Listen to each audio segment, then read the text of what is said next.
এই দোয়াটা পড়ার দরকার আছে না নাই? সকালবেলা যদি পড়েন 3 বার, সারাদিন তারা আপনার জন্য মাগফিরাতের দোয়া করবে। আর ওই দিন ইন্তেকাল করলে আল্লাহ তাআলা শহীদ হিসেবে আপনাকে কিয়ামতের দিন দাঁড় করাবে। আবার সন্ধ্যাবেলায় যদি পড়েন, সারা রাতের জন্য মাগফিরাতের দোয়া করবে।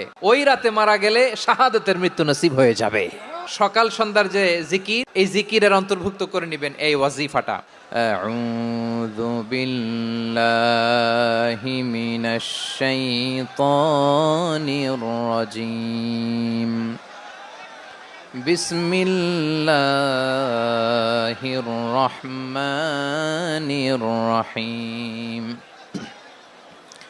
হুয়াল্লাহু আল্লাযী লা ইলাহা ইল্লা হু আলিমুল গায়বি ওয়াশ শাহাদাতি হুয়ার রহমানুর রহিম।